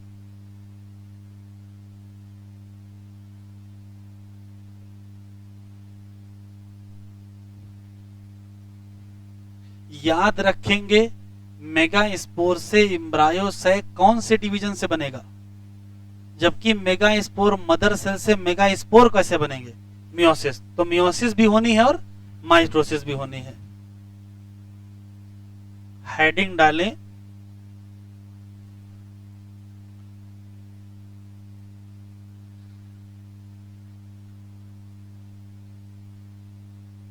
Microspore mother cell कितने माइक्रोस्पोर बनाएगी, 4, और चारों फंक्शनल होंगे। मेगा स्पोर मदर सेल कितने मेगा स्पोर बनाएगी, 4, कितने फंक्शनल होंगे, एक ही फंक्शनल होगा। ये फंक्शनल का कॉन्सेप्ट याद रखिएगा।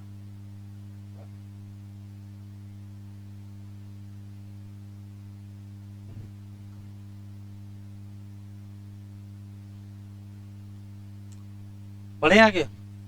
हेडिंग डालें, एम्ब्रायो सैक फॉर्मेशन।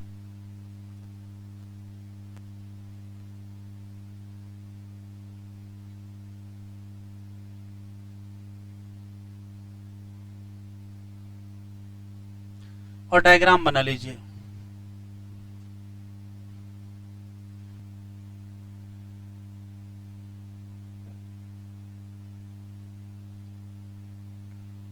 किसी भी टिपिकल एंजियोस्पर्मिक प्लांट में मेगास्पोर मदर सेल के डिवीजन से 4 मेगास्पोर बनेंगे, 3 डीजेनरेट हो जाएंगे, 1 बच जाएगा।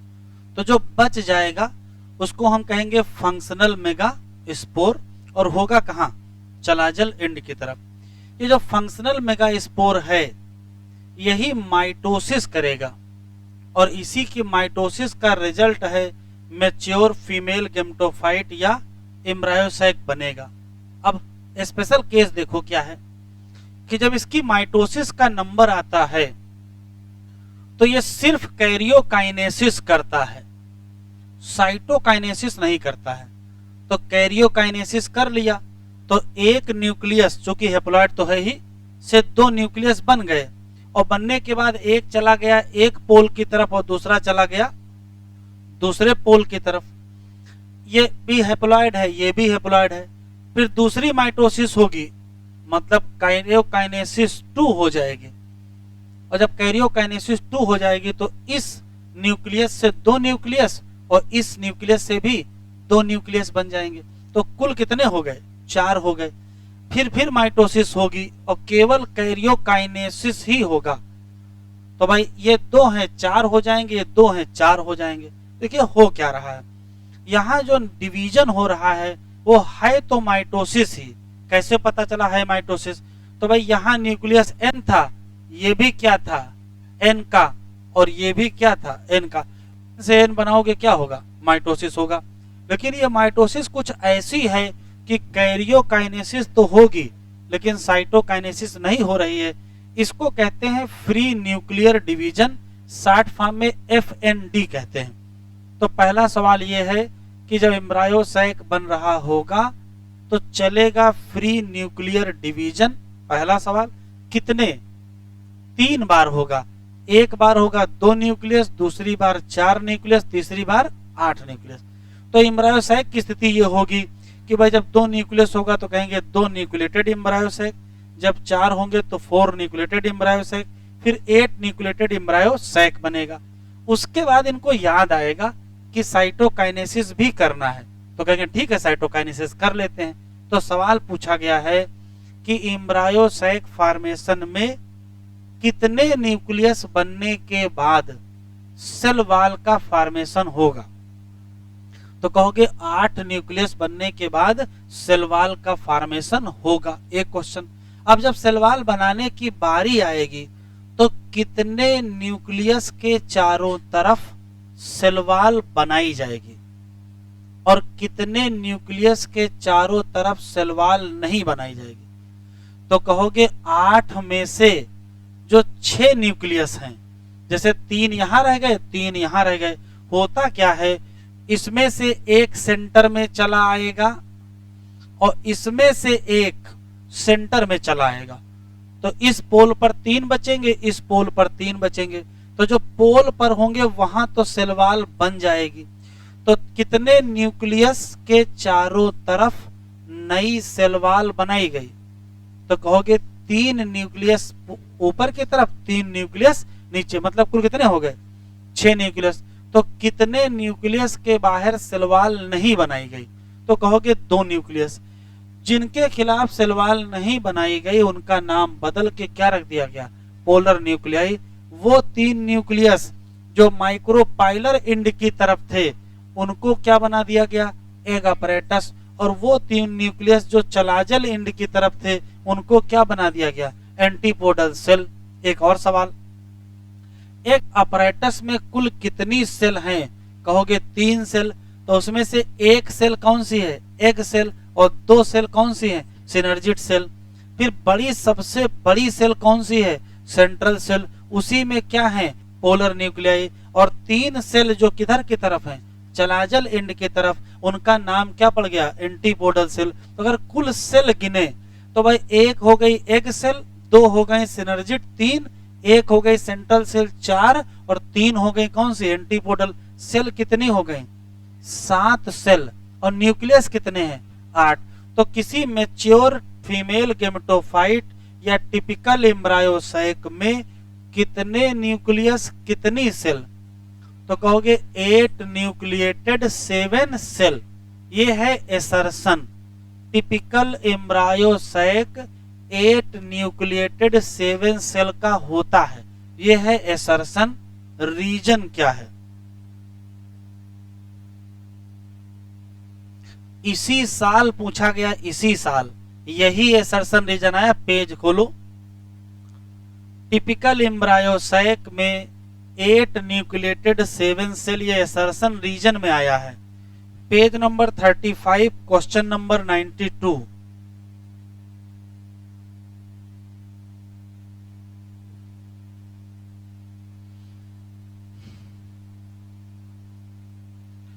एसर्शन है कि टिपिकल अनफर्टिलाइज एम्ब्रायोसाइक में 8 न्यूक्लिएटेड 7 सेल होते हैं। एसर्शन सही है ना। रीजन क्या लिखा है, क्या लिखा है, egg apparatus have 2 polar nuclei. क्या ये एग अपरेटस में 2 पोलर न्यूक्लियाई हैं, नहीं। तो रीजन तो हो गया गलत। तो चलो उनका रीजन गलत है, छोड़ दो, असली रीजन भी तो कुछ होगा, कल को वो आ जाएगा, आंसर हो जाएगा सही। तो असली रीजन क्या है, तो इसके 2 असली रीजन हैं। 2 पोलर न्यूक्लियाई किसमें पाए जाएंगे, सेंट्रल सेल में। लेकिन ये भी असली रीजन है नहीं। असली रीजन ये है कि जब सेलवाल बना रहे थे तो 6 के बाहर सेलवाल बनाए थे और 2 के बाहर सेलवाल नहीं बनाए थे। अगर बना लिए होते तो ये समस्या ही ना आती भाई, जितने न्यूक्लियस होती उतने क्या हो जाते, सेल हो जाती। तो सेलवाल फॉर्मेशन गड़बड़ हुआ था, इसी नाते न्यूक्लियस कितने हैं, 8, और सेल कितने हैं, 7। तो एसर्शन है टिपिकल एम्ब्रायोसाइक में 8 न्यूक्लियस 7 सेल होते हैं। क्यों, तो क्यों में 2 आंसर मिलेंगे, दोनों सही हो जाएंगे। एक मिलेगा कि out of 8 only 6 nucleus surrounded by new cell wall, एक ऑप्शन ये सही है। या कह सकते हो सेंट्रल सेल में क्या पाई जाती हैं, 2 पोलर न्यूक्लियाई, तो भी आंसर सही हो जाएगा। एक और सवाल बता दो, पोलर न्यूक्लियाई किस सेल में है, सेंट्रल सेल में है, कहां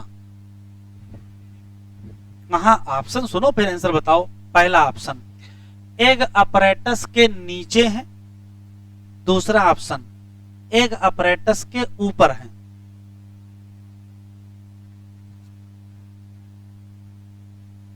पोलर न्यूक्लियाई कहां है, तो ऑप्शन बताओ। ऑप्शन बता रहे हैं, ऑप्शन है पोलर न्यूक्लियाई सेंट्रल सेल में एग अपरेटस के नीचे है एक ऑप्शन, और एग अपरेटस के ऊपर है एक ऑप्शन। दोनों हैं, सबसे बढ़िया तो वो आंसर हो गया। तो चलो भैया घुमा लेते हैं। एग्जामिनर या एनसीईआरटी लिखने वाले ने पूरा प्रयास किया है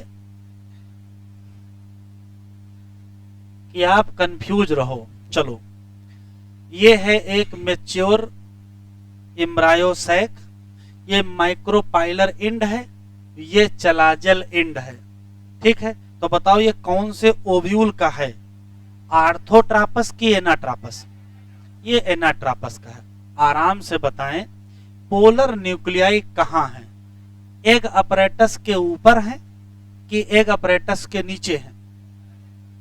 अब कहां पहुंच गए, ऊपर पहुंच गए। और इससे पहले डायग्राम में चलो यहां देखो, ये भी एक एम्ब्रायोसैक बना है, यहां 2 सिनर्जिड सेल है, एक सेल, इसका मतलब ये क्या है, एग अपरेटस है, और ये पोलर न्यूक्लियाई है। बताओ पोलर न्यूक्लियाई एग अपरेटस के नीचे है कि पोलर न्यूक्लियाई एग अपरेटस के ऊपर है। तो डिपेंड करेगा हम किस नजरिए से देख रहे हैं ना। ऊपर से देख रहे हैं तो नीचे है, और नीचे से देख रहे हैं तो ऊपर है, ऐसा है? ऐसा नहीं है, ऐसा नहीं है। अब एनसीईआरटी पढ़ लेते हैं।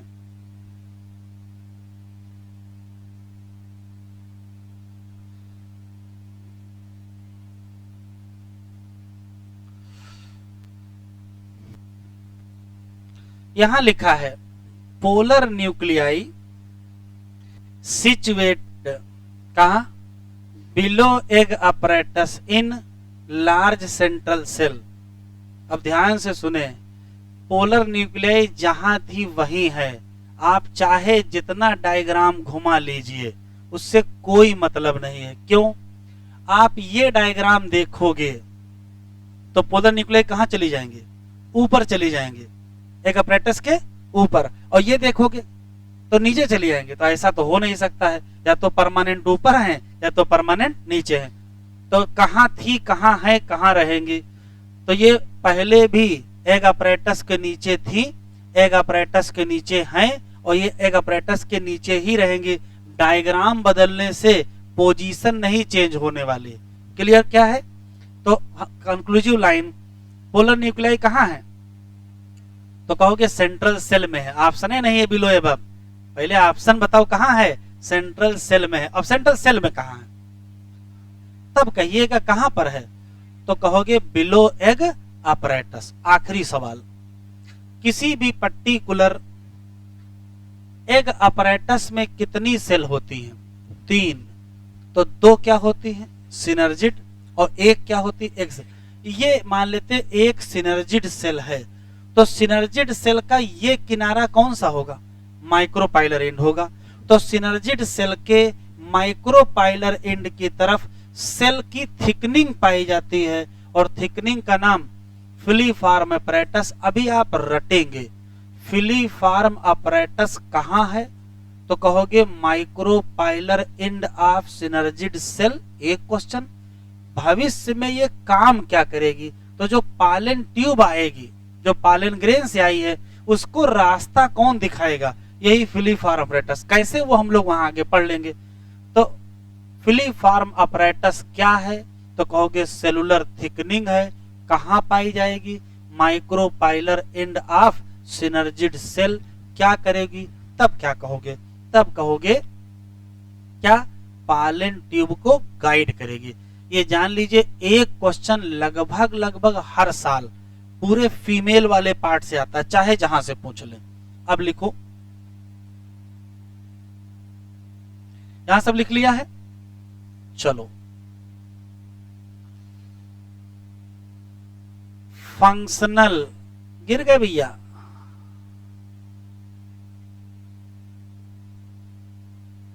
मेगा स्पोर जो कि क्या होगा? एन। यही बनाएगा क्या? एम्ब्रायोसैक, जिसकी भी पोलैरिटी क्या मानी जाएगी? एन। यहां क्या होगा? माइटोसिस कितने? तो याद रखिएगा 3 माइटोसिस होंगे।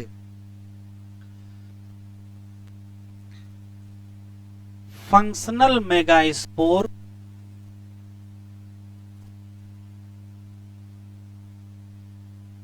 का जो न्यूक्लियस होगा वो माइटोसिस में तो जाएगा, लेकिन क्या होगा? Free nuclear division. Short form में क्या कहोगे? FND। और ये स्थिति ऐसी है कि हमेशा कैरियोकाइनेसिस के बाद क्या नहीं बनती है? सेल वॉल नहीं बनती है। No cell wall formation after each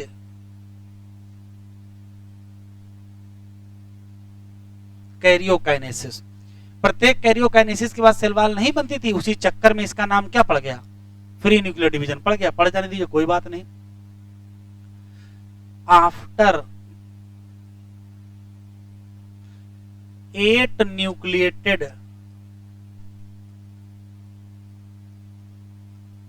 stage. अब क्या करोगे, cell wall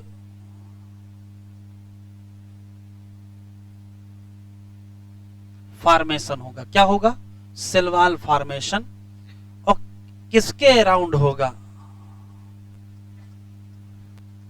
around 6 nucleus, not around 2 nucleus. तो न्यूक्लियस के अराउंड नहीं होगा, तो उन्हीं 2 न्यूक्लियस का नाम क्या हो जाएगा,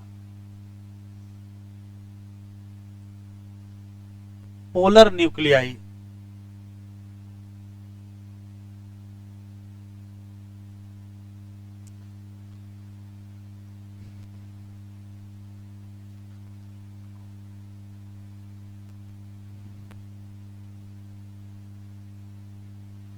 किसी मैच्योर फीमेल गेमेटोफाइट या टिपिकल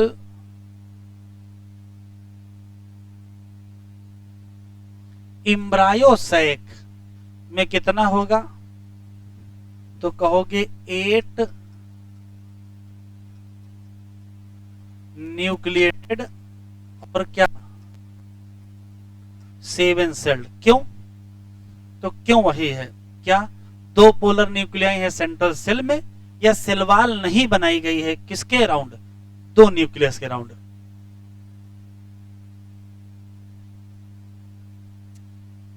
बिकॉज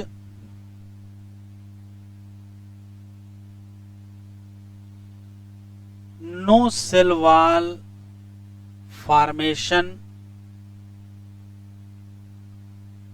अराउंड क्या 2 न्यूक्लियस। अगर वो भी बन जाता तो ये समस्या आती ही ना। किसी टिपिकल या मैच्योर फीमेल गेमेटोफाइट में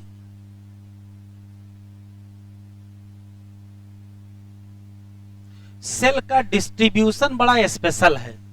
कैसे, वो 3 सेल जो कहां हैं,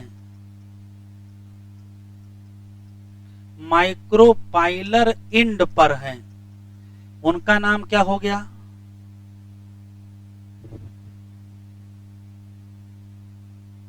एक अपरेटस हो गया। और उसमें से एक क्या हो गई, एक सेल, और 2 क्या हो गए, सिनर्जिड सेल।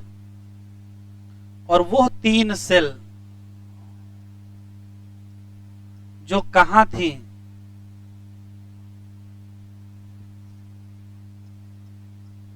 चलाजल इंड पर, उनका नाम क्या पड़ गया,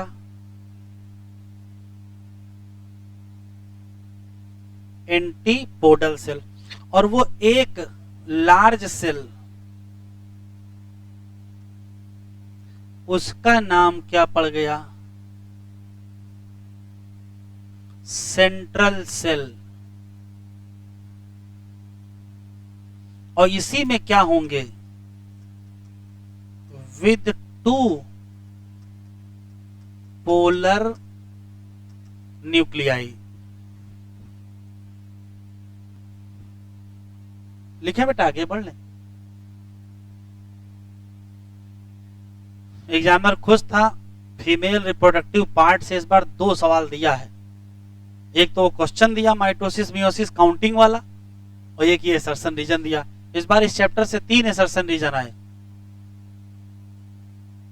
कुल 5 सवाल आए, 5 में से 3 एसर्शन रीजन थे। हो गया बेटा, 2 लाइनें और लिख लो बस।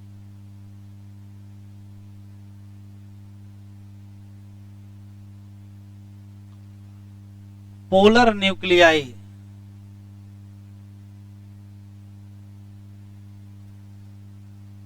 तो कहोगे 2 न्यूक्लियस हैं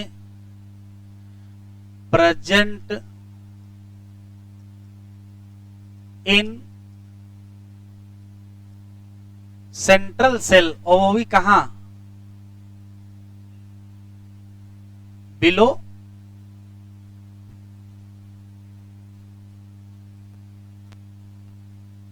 एग अपरेटस।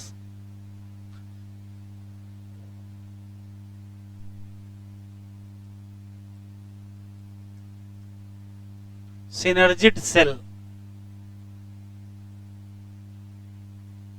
ये दो सेल हैं, कहां है,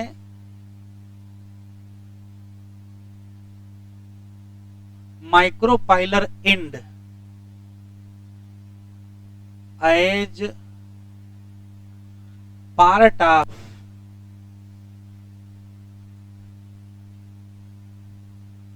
एक अपरेटस। एक क्वेश्चन, सिनर्जिड सेल में पाया जाएगा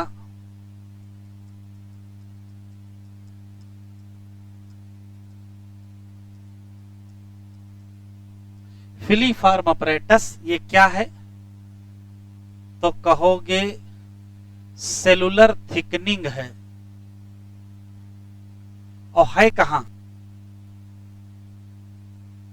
एट माइक्रोपाइलर इंड ऑफ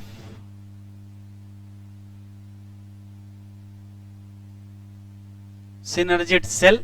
और काम क्या करती है, गाइड पॉलन ट्यूब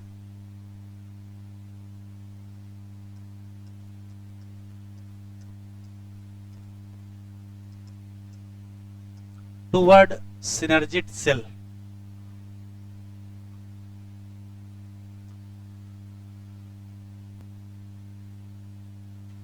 लिख लिए।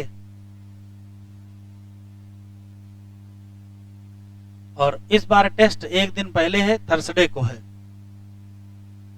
मतलब ये टेस्ट जो अक्सर फ्राइडे को होता था, देख लो, प्लांट ग्रोथ एंड डेवलपमेंट का टेस्ट एक दिन पहले थर्सडे को है।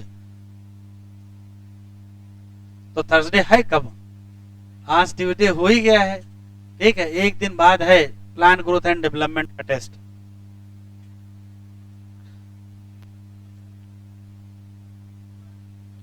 कहां तक पढ़ लिए थे बेटा, यहां से पढ़ना है। The process of formation of megaspore from megaspore mother cell is called megasporogenesis. Ovule generally differentiate, highlight करो, सिंगल मेगास्पोर मदर सेल कहां, माइक्रोपाइलर रीजन। ये मेगास्पोर मदर सेल है, देखिए यहां मेगास्पोर डायड बना, यहां मेगास्पोर टेट्रायड बना। फिर यहां देखिए 2 न्यूक्लियस, यहां 4 न्यूक्लियस, यहां 8 न्यूक्लियस, ये पूरा टिपिकल बन के तैयार हो गया। ये आर्थोट्रापस ओव्यूल का है और ये एनाट्रापस का है। ये सिर्फ इस नाते बनाए, उनको क्या दिखाना था, फिलीफॉर्म अपरेटस दिखाना था। इट इज लार्ज, ये इट इज लिखा है मेगास्पोर मदर सेल के बारे में। लार्ज कंडेंस साइटोप्लाज्म होगा, प्रोमिनेंट न्यूक्लियस होगा, ये मियोसिस में जाएगी। कह रहा what is important of megaspore mother cell undergoes meiosis. तो अगर मियोसिस न जाते तो हेप्लॉइड माइक्रो मेगास्पोर न बनते। बनेंगे कितने, 4 मेगास्पोर। फीमेल गेमेटोफाइट, ये लिखा है मेजॉरिटी ऑफ फ्लावरिंग प्लांट, केवल एक ही मेगास्पोर क्या होगा, तो बाकी 3। इसका मतलब केवल एक ही फंक्शनल मेगास्पोर से क्या बनेगा। ऐसा कोई भी मेथड जिसमें सिंगल मेगास्पोर से बनाओ, उसका नाम क्या रखोगे, मोनोस्पोरिक। कह रहा पोलैडी बताओ सबकी, न्यूसेलस की, तो न्यूसेलस की 2n, मेगास्पोर मदर सेल की 2n, फंक्शनल मेगास्पोर की n, और फीमेल गेमेटोफाइट की n।